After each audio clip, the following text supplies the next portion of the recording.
Good morning. May all please stand. Thank you. The reading is taken from the book of Psalms, chapter 119, 137, up to verse 144. You are righteous, Lord, and your laws are right. The statutes you have laid down are righteous. They are fully trustworthy. My zeal wears me out, for my enemies ignore your words. Your promises have been thoroughly tested, and your servant loves them. Though I am lowly and despised, I do not forget your precepts. Your righteousness is everlasting, and your law is true. Trouble and distress may come upon me, but your commands give me delight. Your statutes are always righteous. Give me understanding that I may live. Thank you.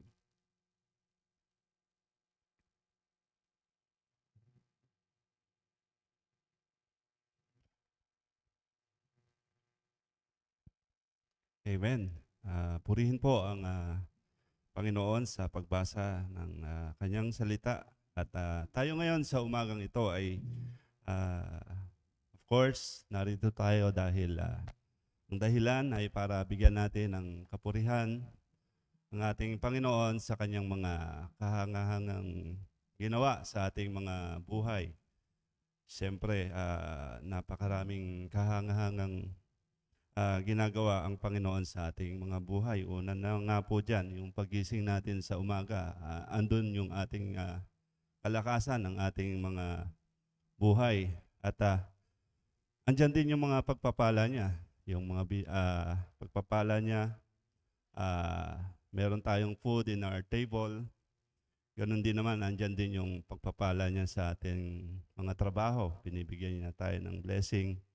At tinutugon niya yung kanyang yung ating mga panalangin sa kanya. Kaya naman karapat-dapat na bigyan ng kapurihan ng Panginoon dahil napakabuti niya at napakamatuwid ng ating Panginoon. So purihin natin siya at bigay natin ang ating mga puso sa kanya sa pagbibigay natin ng kapurihan sa umagang ito. He is great to be praised.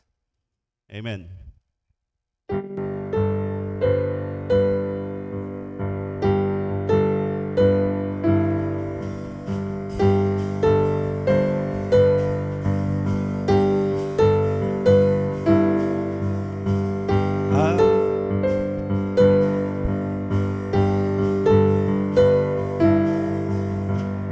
I'll bless your name, O God, each day that I awake. From dawn to setting sun, your greatness I'll proclaim. Your glory far exceeds all human thought. So with each breath I'll bless your name, O God.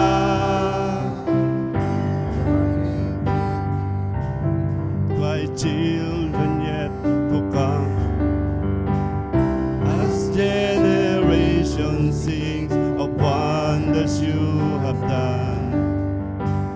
Your strong and mighty deeds are always near. O God, most high, your name will be revealed. How great is the Lord, and greatly to be praised. How great is the Lord our God. How great is the Lord, and greatly to be praised.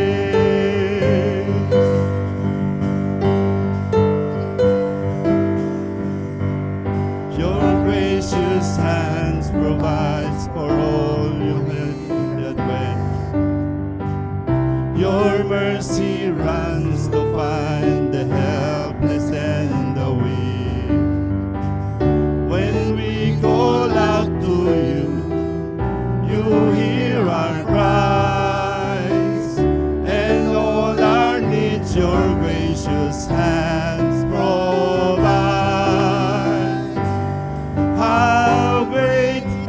is the Lord, and greatly to be praised. How great is the Lord our God.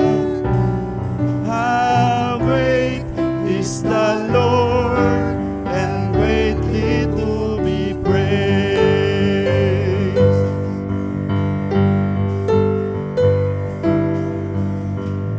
Forever without end, creation will rejoice.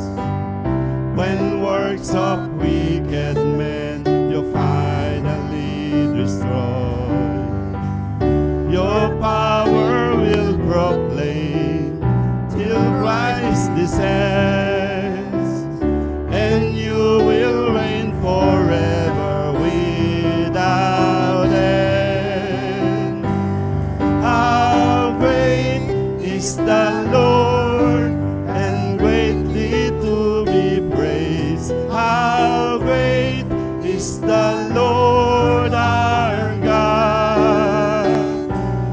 How great is the Lord, and greatly to be praised, and greatly to be praised.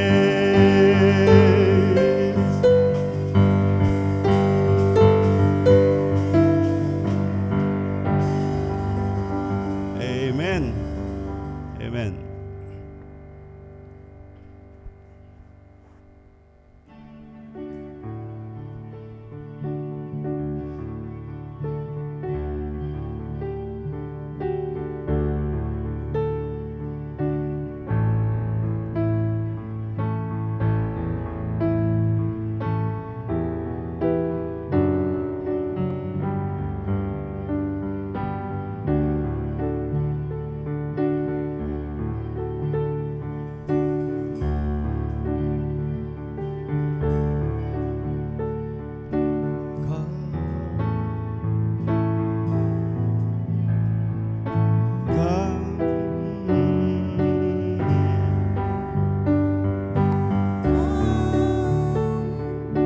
Now is the time to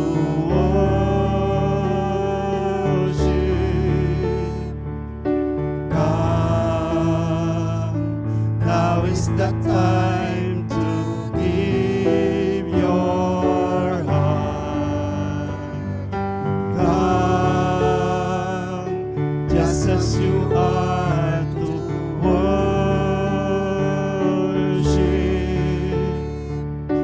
Come just as you are before your God. Come. One day every tongue will confess you are God. One day every knee will bow. Still the greatest treasure remains for those who gladly choose you now.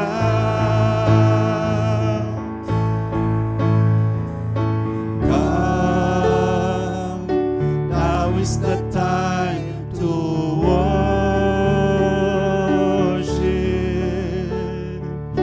God. Now is the time to give our heart. Come, just as you are to worship.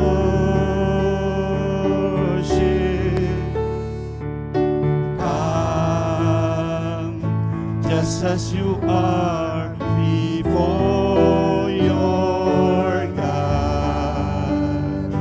Come, one day every tongue will confess you are God. One day every knee will bow. Still the greatest treasure remains for those who gladly choose you now. One day every tongue will confess you are God. One day every knee will bow. Still treasure remains for those who gladly choose you now.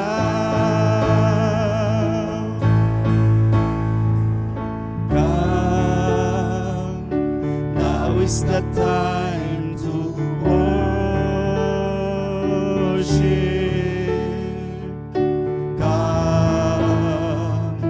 now is the time to give your heart. Come, just as you are to worship. Come, just as you are before your God.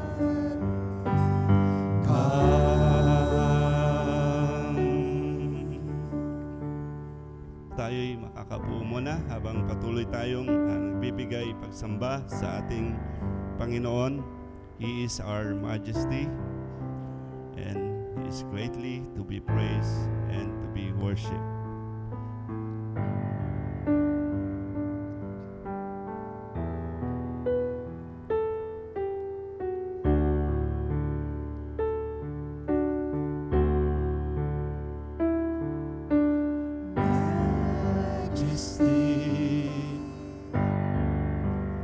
Worship His majesty. Unto Jesus be all glory, power, and praise.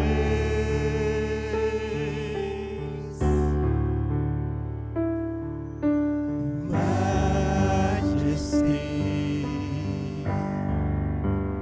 kingdom, authority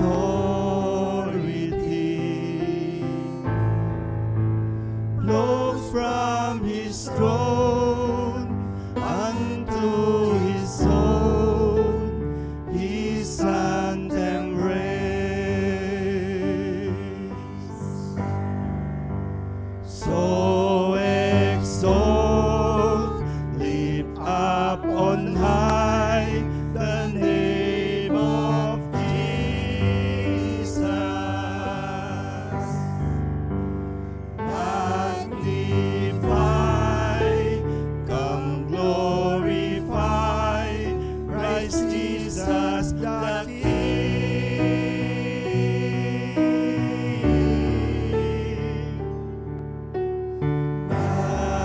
Majesty,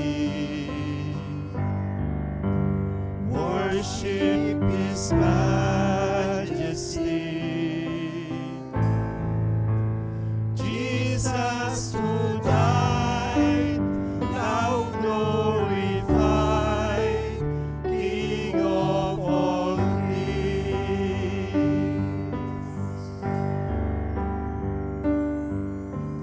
Majesty, worship His majesty.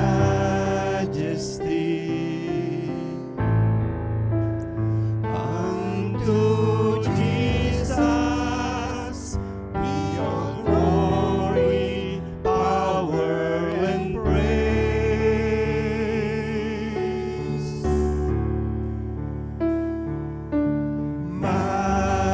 Majesty, kingdom, authority flows from His throne unto His own, His anthem raise.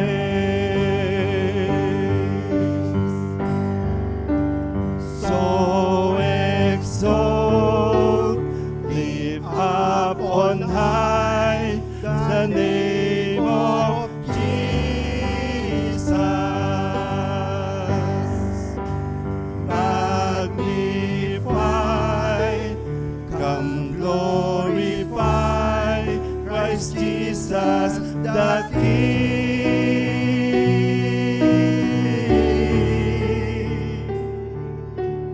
Majesty, worship His His majesty. Jesus who died, now glorified, King of all kings. Jesus who died. Jesus who died, now glorified, King of all kings.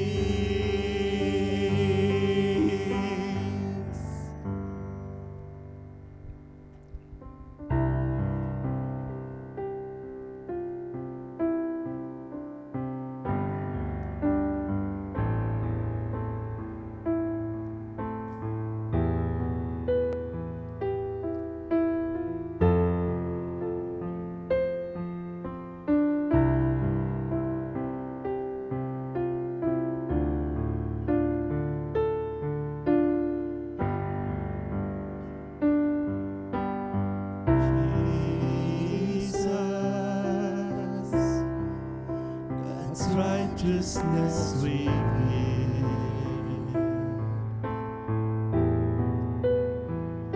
The Son of Man, the Son of God, His kingdom comes.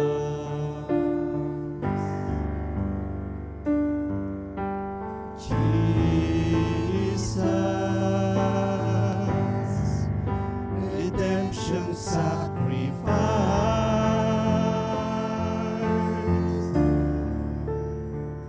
now glorified, now justified, His kingdom come,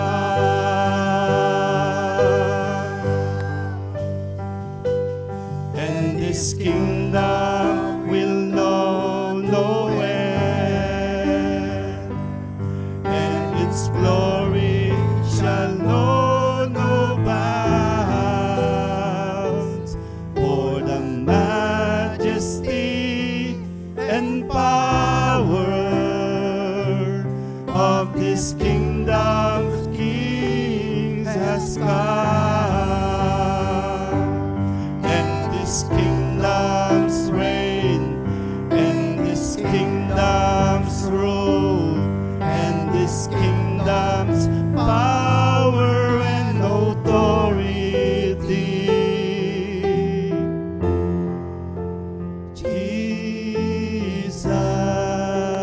Jesus, God's righteousness revealed.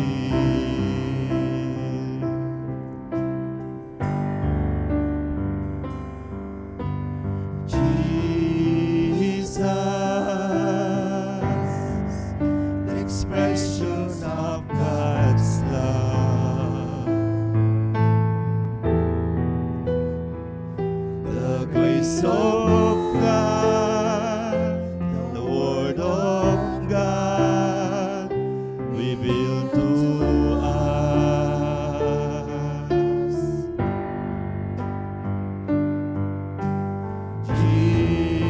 Jesus, God's holiness displayed,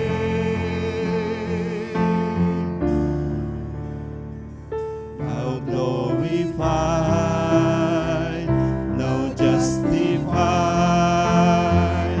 His kingdom come. Let us stand, church, and worship our God. And this kingdom will know no end, and its glory shall know no bound. For the majesty and power of this kingdom King has come, and this kingdom reign, and this kingdom rule, and this kingdom's power and authority. Jesus, righteousness revealed. And this kingdom come, this kingdom will know no end, and its glory shall know no bounds. For the majesty and power of this kingdom's King has come, and this kingdom's reign, and this kingdom's rule, and this kingdom's power and authority. Jesus, God's righteousness revealed. Jesus, God's righteousness revealed. Jesus, God's righteousness revealed.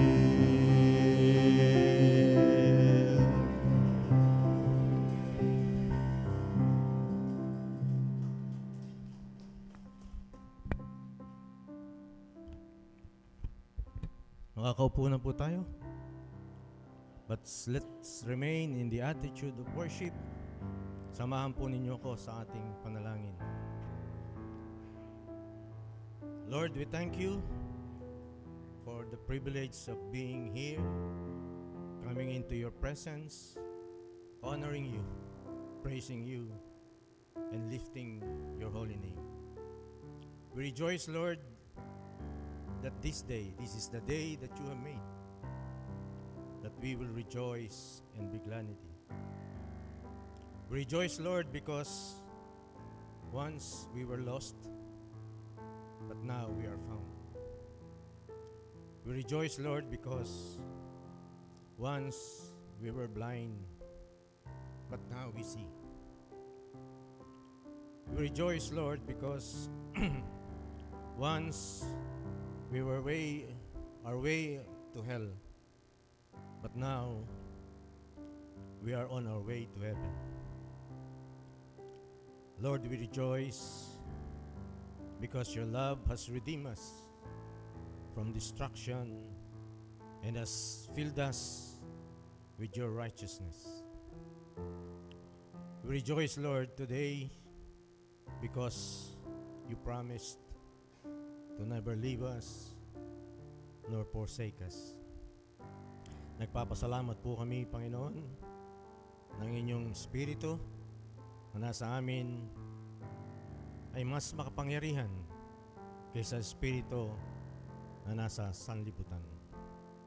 We thank you, Lord, that you are greater than Satan and the forces of darkness. You are greater than sin, sickness, and disease. You are greater than our lack, our want, and our need. You're greater than any circumstance we might face. You're greater than any obstacle that comes up before us. You're greater than any challenge that comes into our lives. You're greater than any adversities that comes against us. And you are greater than our own doubts, our insecurities, our uncertainties. You're greater than anything this life can throw to us. The Bible says, who can separate us from the love of Christ? Shall trouble, hardship, or persecution, or famine, or nakedness, or danger, or sword? No, in all these things, we are more than conquerors through Him who loved us. Sabi rin po sa Biblia, na huwag kaming magkatubiling lumapit sa trono ng mahabaging Diyos upang makamtan namin ang habag at pagpapala na tutulong sa panahon ng aming pangangailangan. Kaya inilalapit po namin, Panginoon, ang aming mga petitions, our prayers. Unang-una sa aming pong bansa, nawa ay mabigyan nyo kami ng mga pinunong may kalakasan at katalinuhan for good governance, na ang interes ng bayan ang kanilang isinasalang-alang, na tuloy mawala at magsugpo ang mga kasamaan at drug addiction, immorality at iba pang masasamang bisyo. Nang lahat po ng aming mga kababayan ay makakilala sa inyo sa tamang pananampalataya. Lord, forgive us our sins and heal our land. And help us to honor you always. Father God, pour out your Holy Spirit across our nation. Let your saving knowledge of our Lord Jesus Christ come to every heart, home, and city. Tinataas po namin ang aming church leadership that they continue to have the spiritual fervor serving the Lord, na maging malinaw ang inyong kautusan sa kanila upang magabayan po nila kaming inyong mga anak sa tamang daan, na maging mabuting halimbawa sila para sa lahat ng aming mga kapatiran sa isip, sa salita at sa gawa at sa pananampalataya. Dalangin din po namin ang lahat ng aming mga kapatiran na patuloy na lumago at maging matatag sa pananampalataya upang bakayan ang harapin ang lahat ng hamon sa buhay, lalong-lalo na po sa mga financial need, trabaho, kalusugan, family relation. Magkaroon po ng unity at pagmamahalan sa loob ng simbahan at dito rin po sa church. Alam po namin na walang bagay na hindi nyo alam. Kilala nyo kami ng higit pa sa aming sarili, kaya ipinaubaya po namin sa inyo ang aming mga pangailangan sa buhay. Dalangin din po namin na masunod naman ang inyong utos, that we should love one another as you loved us. Nawa sa inyong pagbabalik ay maharatnan nyo kami ng may malinis na puso at tapat na pananampalataya. As we expectantly await your word for us today, we pray for your speaker. Speak to his heart and let him be an instrument of your Holy Spirit so that he can boldly declare your message for us. Also, we pray that you may open our hearts and receive your word willingly and receptively. In Jesus' mighty name, we pray. Amen. Magandang umaga po sa ating lahat. Welcome po. Mukhang marami pang bakante. Kailangan pa tayong magtaimtim na magdasal para marami po tayong mga kaluluwang maakit at sumamba sa Panginoon. At meron po ba tayong bisita? Kung wala, let us all stand up, greet one another with the love of the Lord. Amen.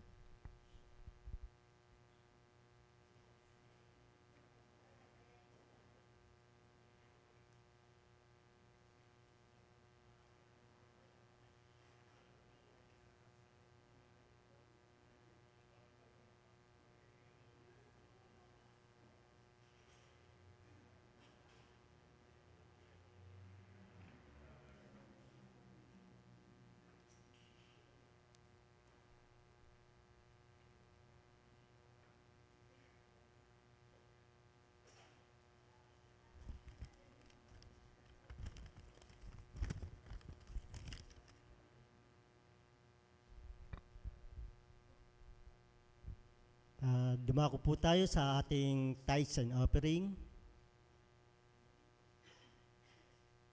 Ang pangunahing turong biblikal sa pagbibigay na nakatuon sa biyaya ay nasa 2 Corinthians chapters 8 and 9. Ang mga kabanatang ito ay nagtataglay ng maraming prinsipyo tungkol sa mga motibasyon, halaga, epekto at gantimpala ng pagbibigay sa biyaya. Wala nang mas practical pa sa usapang biyaya sa ating Kristiyanong pamumuhay kaysa sa usapang pinansyal, lalo na sa pagbibigay.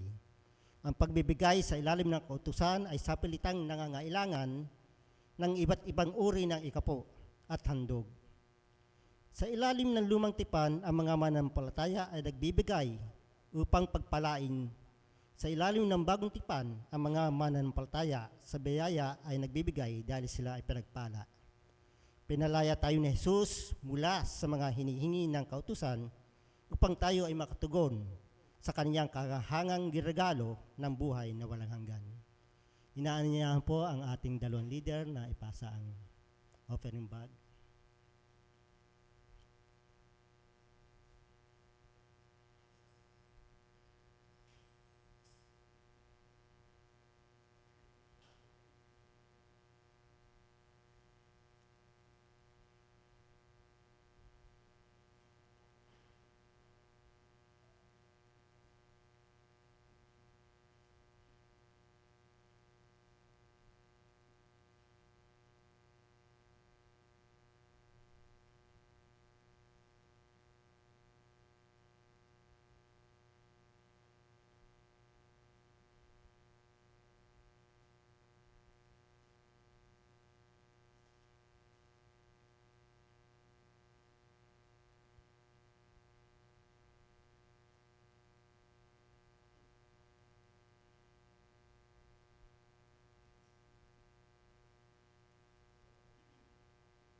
Tayo po ay manalangin.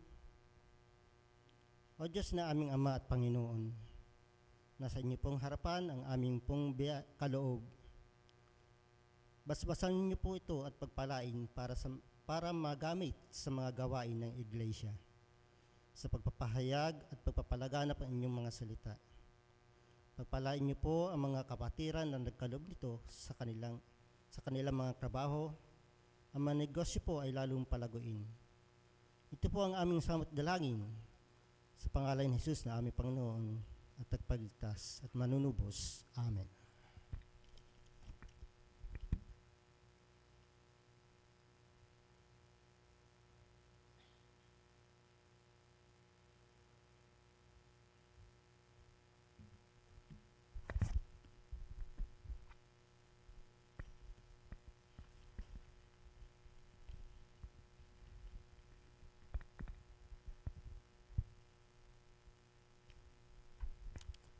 Magandang umaga po sa inyong lahat.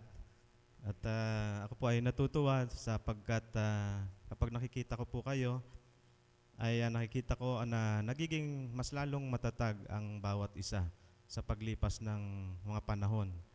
At kailangan nating mas lalo pang magpatibay ng ating samahan bilang isang mga Kristiyano. So sa atin pong pagpapatuloy ng ating pag-aaral sa Book of Ephesians. So,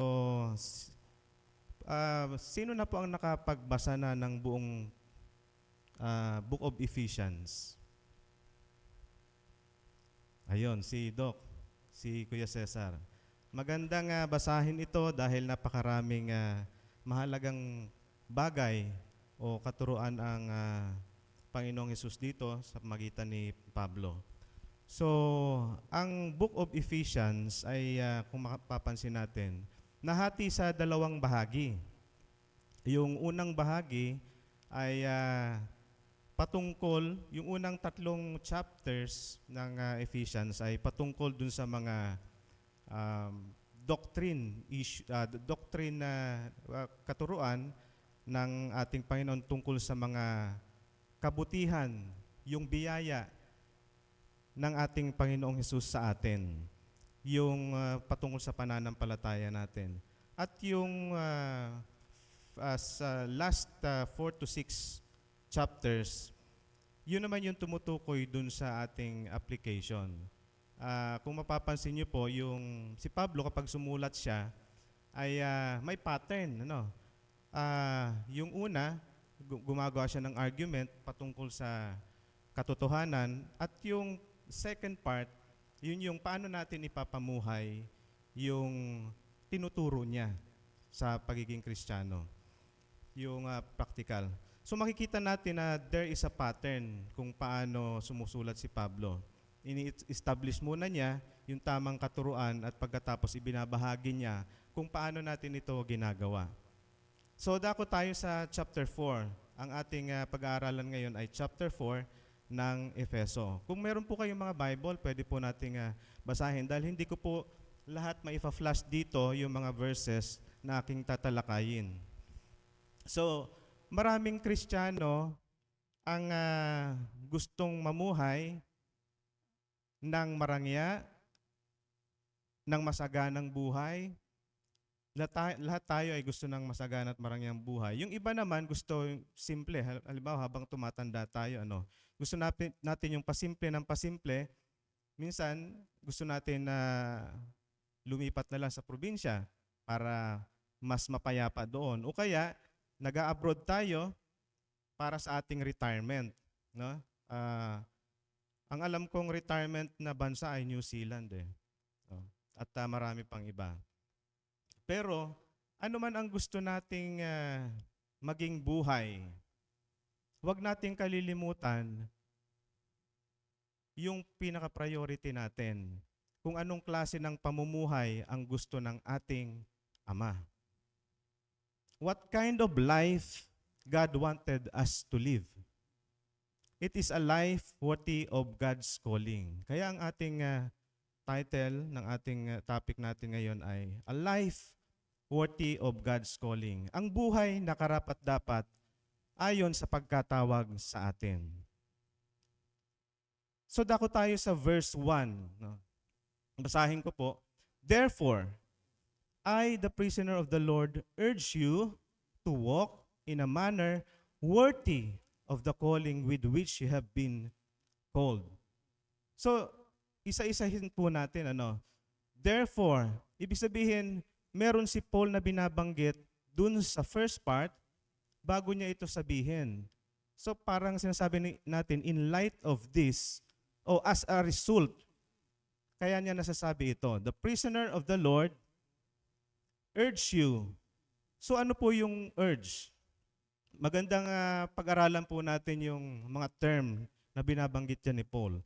Urge means appeal, implore, beseech, or beg.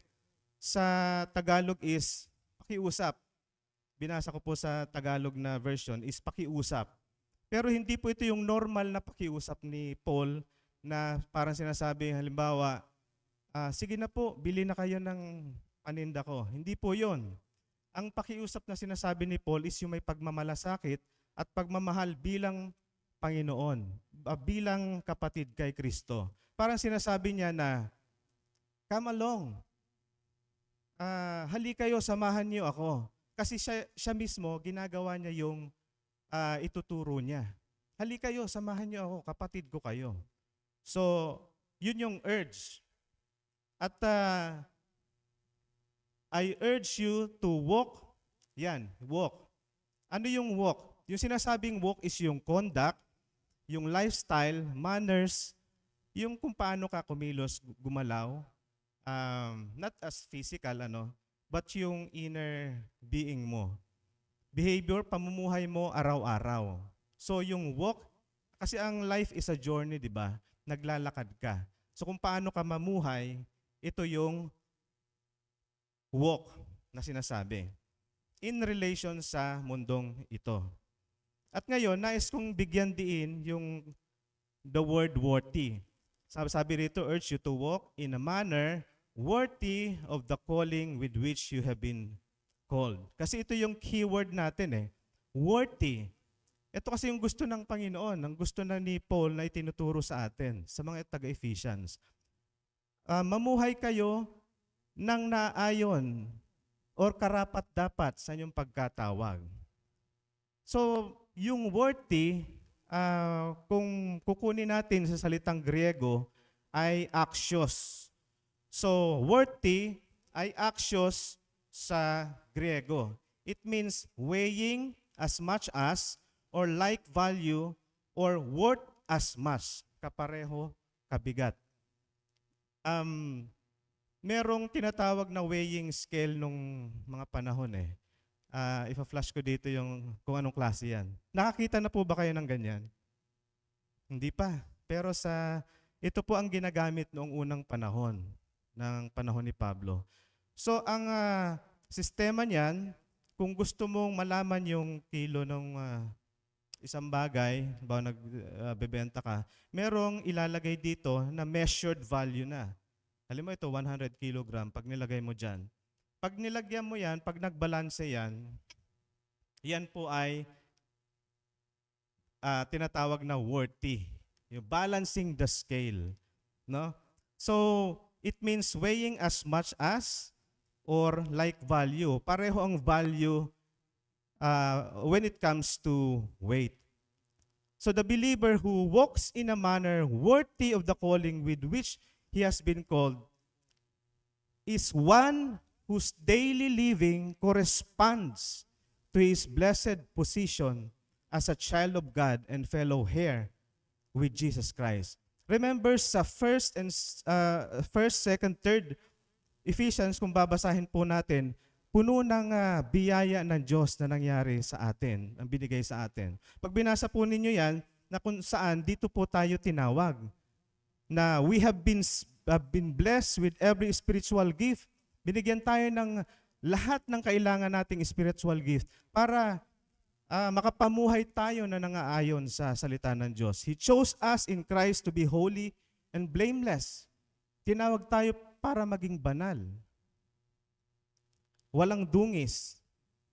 He adopted us into His own family. Mula sa pamilya ng demonyo, inahon tayo papunta sa kanyang pamilya. Kaya tayo we consider Christians as God's family. He purchased us our freedom with the blood of His Son and forgave our sins. He showered His kindness, napakabuti ng Diyos. Along with wisdom and understanding, He made us alive with Christ. Dati tayong patay, ngayon ay may bagong buhay. Lahat ng yan ay dahil sa biyaya ng Panginoong Hesus. Wala tayong ginawa doon, hindi tayo dahil sa ating mabubuting gawa, kaya tayo binayayaan. Hindi, it's unmerited favor from God. Imagine, itong mga katotohanan ito, a blessed position, ay nakalagay sa isang side ng timbangan. Ito yung basis natin. Sinasabi ni Paul sa talata na mamuhay kayo ng kasing bigat ng katotohanan ito. Ito ang klase ng pamumuhay na nais ng Diyos sa kanyang mga anak. Kasing bigat nung sinasabing katotohanan sa atin. Kasi we are in a blessed position eh. Tayo ay anak ng Diyos. Mamuhay tayo nang naayon sa ating katayuan. Kung yung namamalimos, inampon ng mayamang mag-asawa, tapos nakita mong namamalimos pa rin, ang pamumuhay niya ay hindi karapat-dapat sa kanyang katayuan, di ba? Sasabihin mo, bakit naman inampun na nga siya, pwede na siyang tumira sa palasyo, pero bakit namamalimos pa rin? Kumbaga, contradiction yung kanyang katayuan dun sa kanyang posisyon. So sa mga susunod na talata, makikita natin dito na ibinahagi ni Paul kung paano ang klase ng pamumuhay ng karapat-dapat sa tinawag ng Diyos. So, magbibigay lamang po ako ng 3 points. A life worthy of God's calling is the one who maintains the unity of the body of Christ. Binigyang emphasis ni Pablo yung unity sa atin. Sa verse 1-6. Hindi ko na po i-flash dyan. Pwede po kayong kumuha na yung Bible at basahin yon. Verse 1-6. Ang babasahin ko po rito yung verse 3. Sikapin ninyong mapanatili ang pagkakaisang mula sa Espiritu. Mapanatili ang pagkakaisang mula sa Espiritu. Sikapin. Make an effort sa pamamagitan ng kapayapaang nagbubuklod sa inyo. Ang pamumuhay natin sa araw-araw ay magiging karapat-dapat kung pinapanatili natin ang pagkakaisang mula sa Espiritu. Take note ha, sa talata, doon sa verse 3, hindi tayo ang lumilikha ng unity. Ang Kristiyano ay nagbe-maintain ng unity dahil may pagkakaisa na tayo. Ang Diyos ang nagbuklod sa atin noong una tayong sumampalataya sa Kanya. There is already unity. So, punta tayo dito sa unity. What is Christian unity?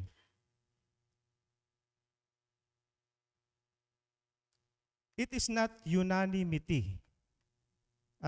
Ano yung word na unanimity? Kapag yung mga judge sa boxing, di ba? Unanimous decision. Ibig sabihin, pare-pareho sila ng paningin dun sa nanalo. Unanimous decision. Pero ang Christian unity ay hindi unanimity. It doesn't mean the same belief and views in everything. Katulad ng baptism, yung ordinance, no? Holy Communion. Yung baptism, meron water baptism, kailangan ilubog, di ba? Yung iba, sprinkle. So, yung Holy Communion, yung iba, ang pagkakaunawa nila, ang view nila is yung tinapay at wine, habang nagko-conduct ka ng Lord's Supper, ay nandun yung presence ng Panginoon, body of Christ. Pero sa atin, that is a symbol. Pero hindi yun ang basis ng unity.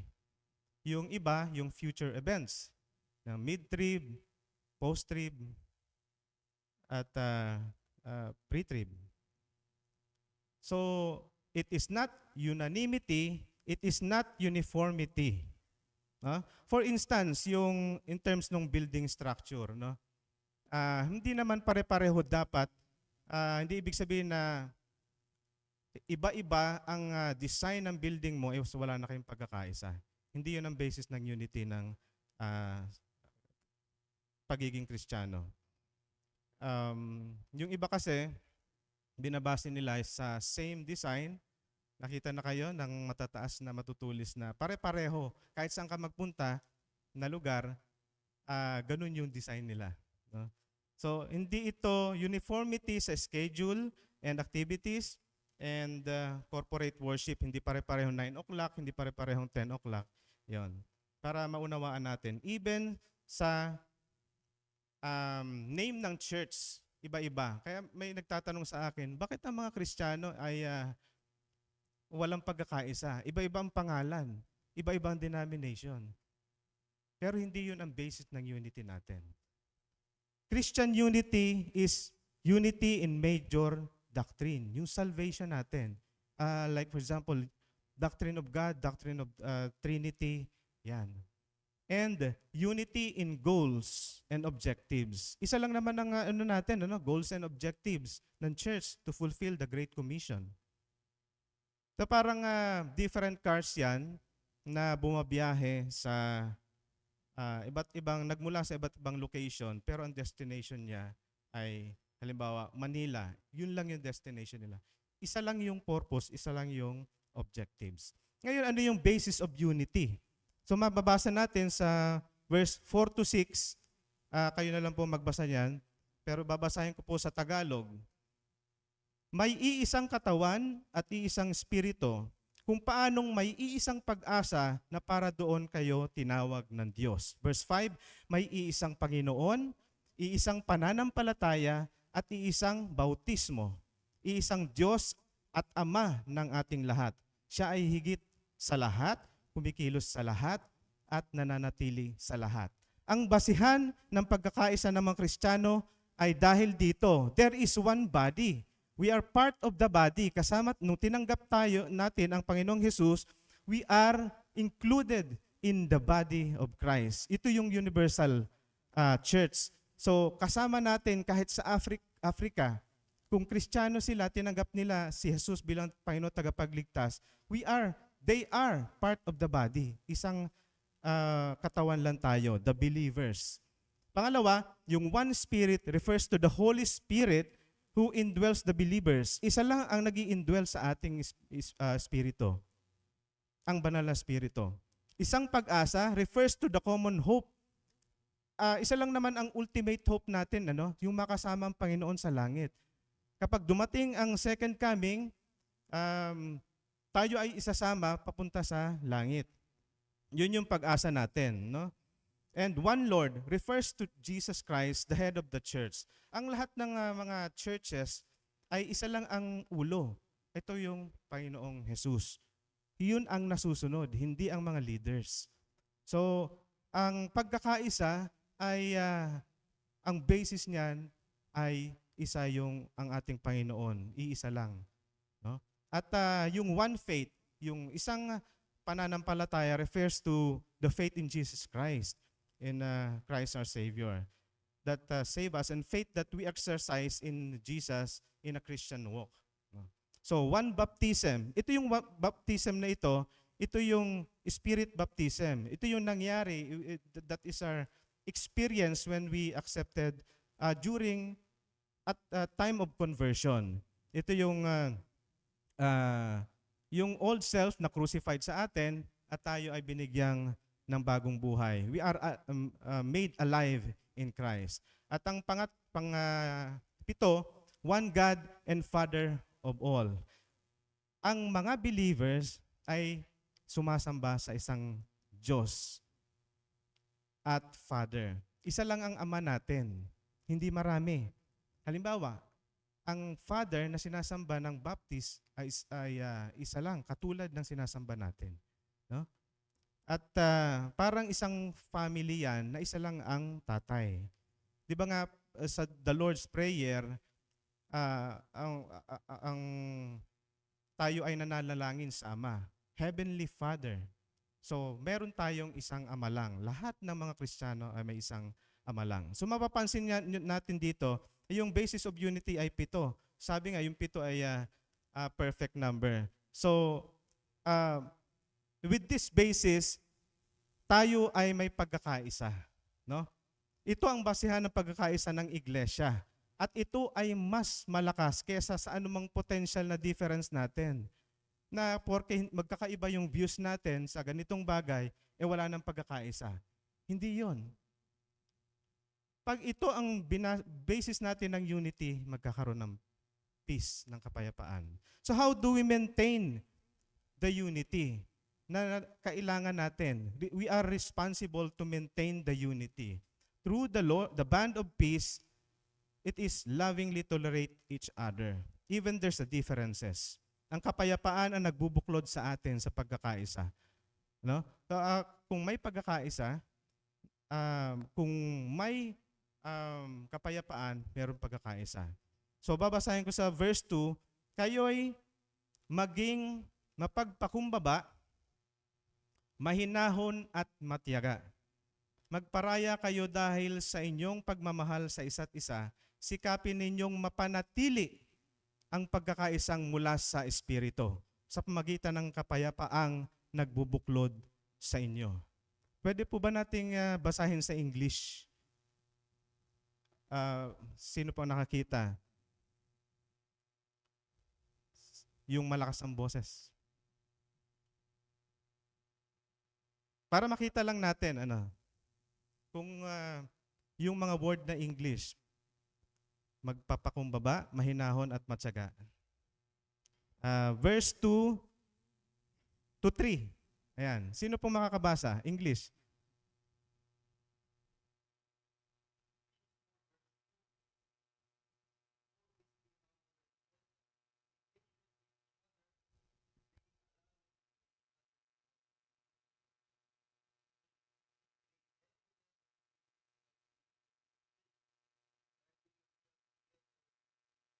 Okay. Notice yung tatlong karakteristik na binanggit ni Paul. Ito kasi yung binder of unity.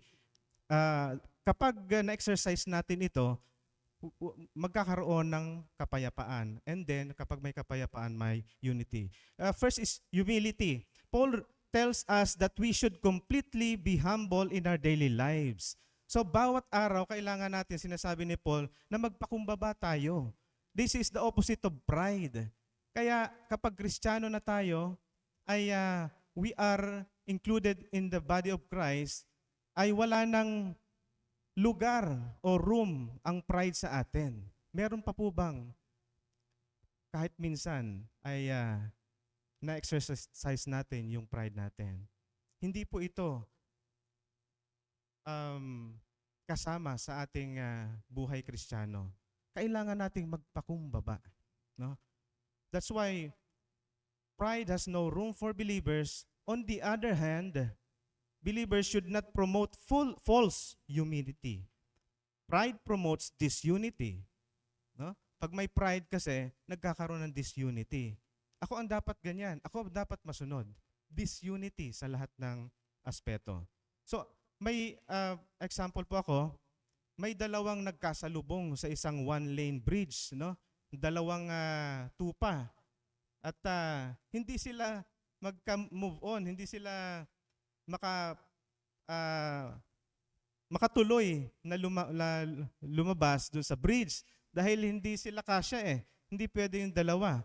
Ngayon ang naisip ng isa, lumuhod siya at yung isa naman ay nakadaan. Humility, be humble. Ang pangalawa is yung meekness. So sa Tagalog na binasa ko is mahinahon. In other words sa verse natin is gentleness, maamo. There's a sense of submissive, yung mapagparaya. Well, it's not a sign of weakness. Kasi sabi, yung iba sinasabi, ang amo mo naman, it's a sign of weakness. Hindi. It is the ability to control yourself, meekness. And opposite of self-assertion, rudeness, and harshness. Ang example ng meekness ay si Moses. Sa Numbers 12:3. He is the meekest of all men, sabi rito. At example din na nag-exercise ng meekness ay si Abraham. During that time na dumami yung mga alagang hayop ni Abraham at Lot, ay nagkaroon ng conflict. Na nag-aaway yung mga herdsmen ni mga pastol ni Abraham at Lot. So, ang sabi ni Abraham, Lot, mag-usap tayo. Pag-usapan natin ito para hindi tayo mag-away. Ikaw muna ang pumili ng lugar na gusto mong puntahan at saka na ako. So, nagparaya siya sa Genesis 13. Meekness, yun yung kaamuan. At pangatlo, yung patience. Making allowance for each other's fault. Na hindi yung nagkamali lang, i-judge mo na. Ito naman kasi si ganyan. Ayan. So nagpo-promote ito ng disunity. So kailangan tayo merong allowance para magkakapatid, nagpapasensyahan. Hayaan mo muna si kapatid mong ganyan. 'Di ba sa family natin, sinasabi pag may ginawang masama yung bunso natin, sabi ng magulang natin, pagpasensyahan niyo muna. So sino ang hindi mga bunso rito? 'Di ba na-experience natin 'yon, no? So kung alam nyo, yung bridge ay meron siyang pag nagdi-design ang mga engineer, meron siyang allowance. Pati halimbawa sumasakay kayo sa elevator, there is allowance. Halimbawa maximum ng 10 persons yung elevator. Pag syempre maximum ng 10 persons yan, pero ang design yan is can carry 12 persons. So kung may allowance siya, no? So sa katulad din sa atin, kailangan may allowance tayo, hindi basta-basta tayo nagagalit or hindi tayo gumagawa ng aksyon. Pagpasensyahan niyo muna. There is a time for everything na pwede mong i-confront. Hindi yung unang beses pa lang, pangalawa, nainis ka na kaagad, kinonfronta mo siya. There should be patience. Jesus is the perfect model of humility, meekness, patience. He wants us to imitate Him. Gusto ng Diyos, ng Panginoong Hesus na imitate natin siya araw-araw. So kagaya ng physical na katawan, kasi yung physical na katawan ang perfect example ng unity. Kasi 'di ba pag may pagkakaisa yung katawan, pag nagji-gym ka ay sumusunod yung katawan mo in a manner na may harmony, sequence. Sila ay gumagalaw ayon sa dikta ng ulo, no? So kailangan nating mapanatili ang pagkakaisa. When there is unity, there is harmony. No? So katulad ng orchestra, kapag may unity sila, ang gandang pakinggan, no? Alam ni Kuya Rene yan dahil nagkokonda kayo ng orchestra. So pero pag nakikinig tayo ng orchestra, no? Ang gandang pakinggan kapag may unity yung mga tumutugtog. No? So once you keep the unity in the church, you should do your own task. So pangalawa na po tayo.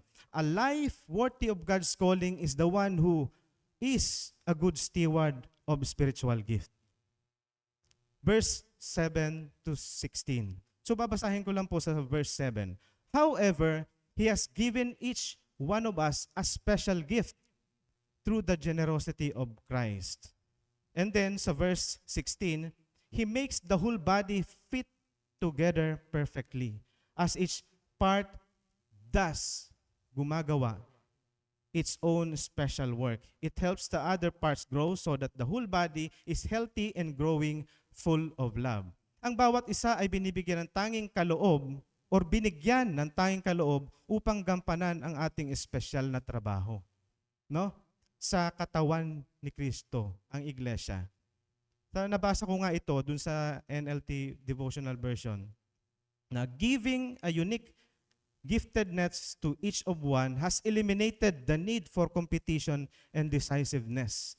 Kaya yung binigyan tayo ng iba-iba na function, na talent or spiritual gift para hindi tayo magkaroon ng divisiveness, yung yung division, pagkakahati-hati at yung competition, no? So, yung kaliwang kamay hindi pwedeng makipagkompetensya sa kanan. Nagtutulungan sila. So kaya iba-iba yung part natin sa body of Christ. So, kanino ito'y pinagkaloob? Sa bawat mananampalataya. Sa verse 7a, He has given each one of us a special gift. So, siyempre marami tayong gift, pero this is a special na pinagkaloob sa atin ng Espiritu. Kaya hindi natin pwedeng sabihin na wala akong maitutulong sa church. You have to explore your spiritual gift habang maaga pa. Baka pag nagkasakit ka, hindi mo magampanan yung part. Diba? No? So, everyone has a part for the growth of the body.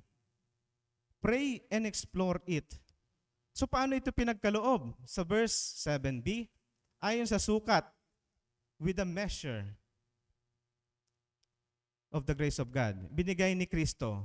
Magkakaiba ayon sa pangangailangan natin at ng iglesia. He makes the whole body fit together perfectly. No? Example nga, yung sa orchestra, each member has given instrument to play. Iba-iba, no? In order to play a masterpiece. Hindi ka makakapag-play ng masterpiece sa orchestra kung pare-pareho kang drums. Ang pangit naman ng pakinggan, At pare-pareho kang piano. Pangit din pakinggan. Lahat ng members ng orchestra, piano lang yung tinutugtog. Parang pangit, no? Although may sound siya, pero there's no harmony in it. Each member should play their own instrument and their own notes. May iba't iba silang nota rin na sinusunod. Each instrument are fit together. Bakit ito'y pinagkaloob? For the maturity. Una, para sa gawaing paglilingkod. Verse 12a, ito ay upang maging handa ang mga banal sa gawaing paglilingkod. We are called to serve at para sa ikatitibay ng katawan ni Kristo. So pangalawa, upang maging matatag ang iglesia. So para maging matatag, nagtutulungan sila para maging matatag. Paano magiging matatag ang iglesia? Bakit kailangan maging matatag? Kasi minsan inaatake or madalas inaatake ng kaaway ang iglesia. 'Di ba? Kung mapapansin nyo,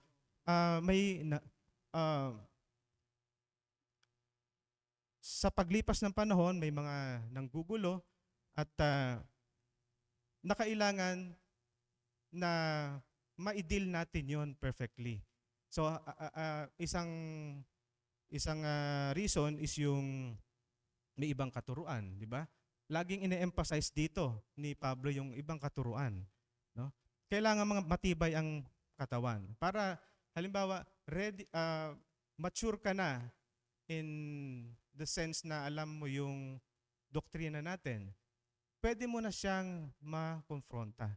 Pwede mo na siyang mai-correct yung maling katuruan. Ganun yung pagiging matatag. At halimbawa nang hihina siya, tutulungan nung isa. So, kailangan maging matatag ang lahat ng part ng iglesia. Paano tayo magiging mabuting katiwala? Gaya ng pangalawang point. We are called to serve, kaya gamitin natin ito. No? Verse 16b, as each part does its own special work, it helps other parts grow so that the whole body is healthy and growing full of love. Thus, means exercising spiritual gift. Yun lang naman eh. No? Di ba yung sa illustration ng parable of the talent, sino yung faithful doon? Yung dalawa, yung ginamit nila at naging doble yung kanilang mga talento. Yung isa, anong ginawa? Ibinaon, hindi niya ginamit. No? So, wag nating ibabaon ang ating spiritual gift. Kumusta ang ating gawain sa church? Tayo ba ay part ng gawain sa iglesia? Huwag nating ibaon ang ating spiritual gift. As you exercise your spiritual gift, make sure that you live according to the new nature. Ito binigyan din ni Pablo. Yung mamuhay tayo, dahil tayo ay may bagong buhay, ipamuhay natin ito. So, a life worthy of God's calling is the one who lives a brand new life. Meron na tayong bagong buhay. Kailangan nating ipamuhay ito. Verse 17 to 32. Ang mga Kristiyano ay may mga bagong nilalang na kailangang ipamuhay ang bagong buhay kay Kristo. Verse 17, with the Lord's authority I say this, live no longer as the Gentiles do. Ito yung mga unbelievers. For they are hopelessly confused, their minds are full of darkness, they wander far from the life God gives because they have closed their minds and hardened their hearts against Him. Verse 19, they have no sense of shame, they live for lustful pleasure and eagerly practice every kind of impurity. That is our old life. Meron na tayong buhay, ipamuhay natin yon. At verse 24, and then take on. Isuot natin on entirely new way of life. A God-fashioned life, a life renewed from the inside and working itself into the conduct of God, accurately reproduces His character in you. Sa MSG version. At sinasabi din sa 1 Peter 1:3, we've been given a brand new life. No? Kailangan nating ipamuhay ito. Contradiction, kumbaga, kung mamumuhay tayo nang naayon sa old self natin. So yung old lifestyle natin. Kung ikaw ay bilanggo at pinalaya ka na, binigyan ka ng bagong buhay sa labas. No? At pagkakataong makapagtrabaho, ma-enjoy yung mga malls, mamasyal ka, makasama yung pamilya o magkapamilya ka, hindi mo ba ipapamuhay ang bago mong buhay? Mananatili ka ba sa bilangguan? No? Kung baka nakabukas na yung pinto ng bilangguan, mamuhay ka na sa labas. Ganon din ang mga Kristiyano, wag na tayong mamuhay sa dating buhay natin. Maraming mga patatuo na bago sila makakilala sa Panginoong Hesus, ang buhay nila ay masama. Di ba yung mga testimony na naririnig natin, yung nakaka-encourage na dating buhay nila masama, mamamatay tao, at ilang beses na nabilanggo. Pero nung nakakapakinig sila ng gospel, ng mabuting balita, at nanampalataya, biglang nabago yung buhay nila. Sa atin, ano na ang nabago sa ating buhay? Hindi man tayo ganun kasama sa mga nababalitaan nating magagandang testimony, tas nabago ang buhay nila. kailangan may mabago sa atin. Ano iyon? Yung ugali. Hindi man tayo namamatay ng tao, hindi naman man tayo nangungupit, hindi man tayo ah, kung ano man yung mga masamang ginagawa. Pero kailangan mabago yung ating perspective, yung buhay natin, yung pagtingin sa buhay natin. Na kung dati nakatingin tayo sa sarili natin, ngayon nakatingin tayo sa Panginoon. Siya yung driver ng buhay natin. So live the brand new life by dalawa lang. Step 1, take off the old. At pangalawa, take putting on the new. So basahin po natin, verse 22. Step 1, take off the old. Throw off your old sinful nature and your former way of life sa NLT version. We have to leave the old ways behind.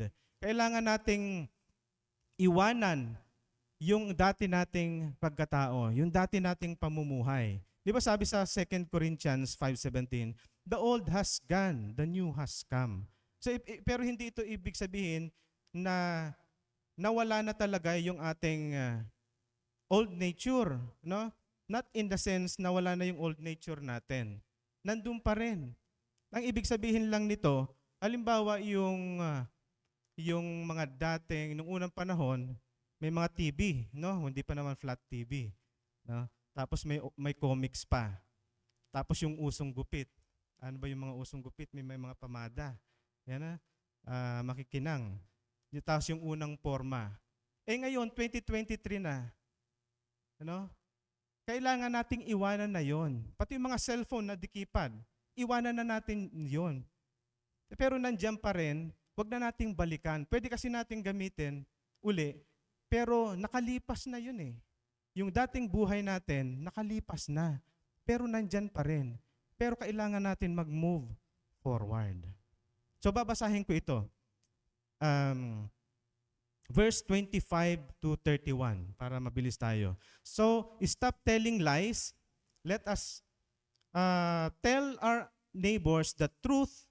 So parang sinasabi ito yung do's and don'ts. Bilangin niyo yung stop, yung word na stop and then don't and then quit. Diba? Simulan natin verse 25. So stop telling lies. Let us, yung do yan. Let us tell our neighbors the truth, for we are all parts of the same body, and don't sin by letting anger control you. Don't let the sun go down while you are still angry. So, ibig sabihin ba, hindi kailangang lumubog ang araw na galit pa ako? Ganun ba yung interpretation nun? Hindi. Ibig sabihin lang nun, madaliin mong makipagkasundo sa Kanya. Parang kung ililiteral interpret natin ito, sabihin natin doon sa kaaway natin, hindi pa, may araw pa eh. Hintayin kong lumubog ang araw. No? So hindi ganon. Ang ibig sabihin lang, madaliin natin, wag nating patagalin na makipag-ayos sa ating mga hindi pagkakasunduan.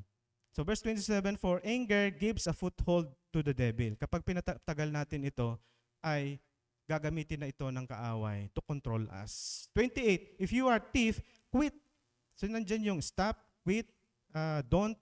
Quit stealing. Instead, use your hands for God, for good work, and then give generously to others in need. Verse 29, don't use your foul or abusive language. May mga iba pa ba sa atin na nagsasalita ng mga abusive language? Tanggalin na po natin yon. Let everything you say be good and helpful. No. Be good and helpful. So, ibig sabihin, i-screen natin, i-filter natin lahat ng mga sinasabi natin. Verse 30, and do not bring sorrow to God's Holy Spirit by the way you live. Remember, He has identified you as His own, guaranteeing that you will be saved on the day of redemption. Huwag nating i-grieve yung Holy Spirit kasi siya yung nag-sealed sa atin on the day of redemption. Kaya tayo ay merong assurance of salvation. We are sealed with the Holy Spirit. Verse 31, get rid of all bitterness, rage, anger, harsh words, and slander, as well as all types of evil behavior. And instead, be kind of each other, tender-hearted, forgiving one another, just as God, through Christ, has forgiven you. And step 2, putting the new. Verse 24, put on your new nature created to be like God. Yung new nature natin is perfect. Ito yung hindi nagkakasala. Yung old nature yung nagkakasala natin sa atin. Truly righteous and holy.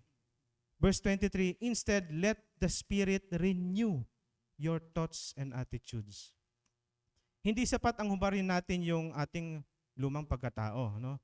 Ang mamuhay ng bagong buhay na ibinigay sa atin ng Panginoon ay ang makita sa ating buhay ang pagbabago sa ating sarili at ugali, yung kaisipan, araw-araw. Kasi tayo ay namumuhay dito sa mundo araw-araw. This is not a one-time event. Kailangan natin baguhin araw-araw. No? That is the essence of sanctification. Kung namumuhay pa rin tayo ayon sa dating pagkatao, sa makatuwid ay hindi natin binabalanse yung ating timbangan. Binabaliwala natin ang kagandahang loob at biyaya na ibinigay sa atin ng Panginoon. Hindi natin binibigyang saysay ang kanyang sakripisyo sa krus ng Kalbaryo na nagligtas sa atin sa tiyak na kapahamakan. Kumbaga ang buhay natin, kung hindi natin pinapamuhay ang bagong buhay, yung scale natin, sobrang baba ng ating conduct, yung lifestyle natin, hindi balanse dun sa katayuan natin. So dito po tayo nagtatapos. In conclusion, are you balancing your scale? Are you matching the weight of our blessed position to your daily lives? Match ba yung katotohanan sa ating buhay? So are you living a life worthy of your call? So imagine, kung tayo ay may balancing scale, ano ang makikita sa kabilang side ng ating scale? Bagsak ba? So, pwede nating itanong sa ating katabi, balanse ka na ba? At pakitanong din sa sarili nyo, binabalanse ko ba ang aking scale araw-araw? Let us live a life worthy of God's calling. Tayo po ay manalangin. Panginoon, naming makapangyarihan Diyos, kayo po ay mabuti. Kayo po ay mapagmahal. Sapat ang biyaya. Salamat Panginoon sa ginawa niyo sa aming buhay. Kayo po ay namatay sa krus ng Kalbaryo upang bayaran ang aming mga kasalanan. At binigyan niyo po kami ng sapat na biyaya upang gampanan namin, Panginoon, ng aming responsibility bilang anak mo, Panginoon. Salamat, Panginoon, sa pagliligtas sa amin. Ito po ay hindi sa aming mabubuting gawa, kundi sa biyaya niyo sa pamagitan ng pananampalataya para kami po ay lumakad sa kabutihan. Kaya Panginoon, tulungan niyo po kami sa bawat araw na mabalanse namin ang aming scale.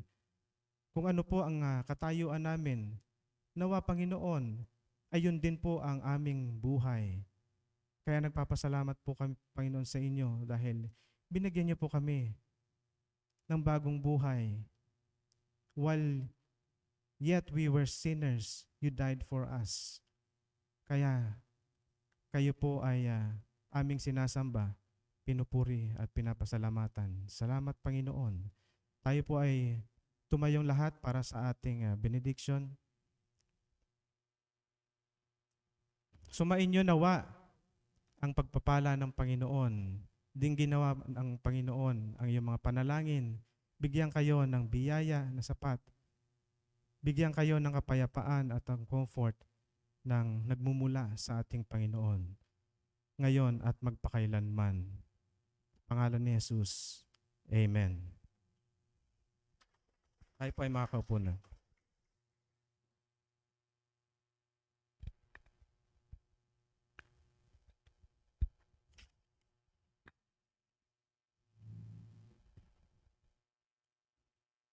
Amen.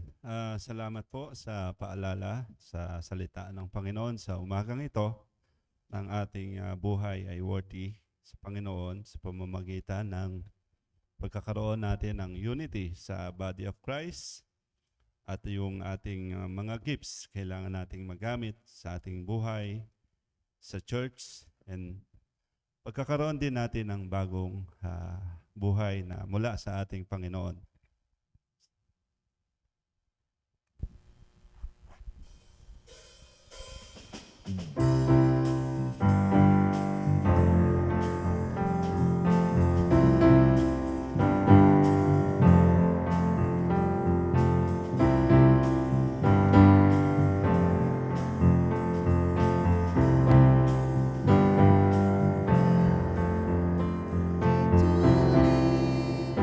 Live a perfect life, He came to be the living word our life. He came to die, so we'd be reconciled. He came to rise, to show His power and might. That's why we praise Him, that's why we sing, that's why we offer Him our everything. That's why we bow down and worship this King, 'cause He gave His everything. 'Cause He gave His everything.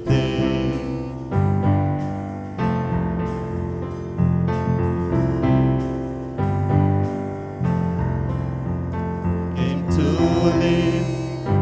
live again in us. He came to be our conquering King and friend. He came to heal and show the lost ones His love. He came to go prepare a place for us. That's why we praise Him. That's why we sing. That's why we offer Him our everything. That's why we bow down and worship this King, 'cause He gave His everything. 'Cause He gave His everything. That's why we praise Him. That's why we sing. That's why we offer Him our everything. That's why we bow down and worship this King, 'cause He gave His everything. 'Cause He gave His everything. He gave His everything. Amen. Amen. Purihin po ang Panginoon sa ating gawain sa umagang ito. At ngayon ay mayroon tayong mga paalala, announcement para sa ating church. We can be seated. Tayo po ay mayroon pong prayer meeting every Wednesday. 5 p.m. po yan hanggang 5 p.m. at hanggang 7 p.m. So every Wednesday po yan. At kung meron po kayong mga prayer requests or suggestions, maaari po niyong i-drop dito sa box na ito at atin po yung ipapanalangin pagdating ng ating prayer meeting sa Wednesday. Ayan, kasama din po sa ating ipinapanalangin itong ating BSA correspondence na kung saan tayo bilang mga miyembro ay humihingi o binibigyan ng booklet na ito para makatulong sa atin sa pagbabasa at pag-aaral din ng ating ng salita ng Panginoon. So yung iba na meron na nito at na-filled upan na, nabasa na at napag-aralan na, pwede na po natin itong submit kay Kuya Cesar at sa ibang mga elders para mabigyan po tayo ng panibagong booklet. And how to be an effective church Bible teacher, ito po ay aming ginagawa every Saturday dito sa church sa baba. So kung sino po yung interested na mga kalalakihan na matuto sa pagbabahagi ng salita ng Panginoon, welcome po lahat or ang ating mga kalalakihan maka-attend dito at 2 p.m. dito sa ating church. Ngayon ay merong fellowship ang mga kababaihan. So gaganapin po yan sa baba. And then, so lahat po ng mga kababaihan ay, so tinatawagan po kayo na meron kayong gawain or fellowship mamaya after this service.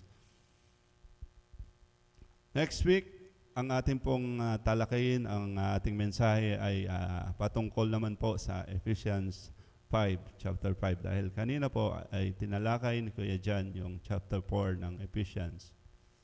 Okay? Happy birthday, Ate Lani Lagatos. Ayan, fresh from Ilocos. Kung gusto nyo ng pasalubong mula kay Ate Lani, bibigyan kayo niyan mamaya. Happy birthday, Ate Lani. Ayan. Okay, tapos na po ang ating gawain at tayo ay may mga GG, so maggrupo po tayo at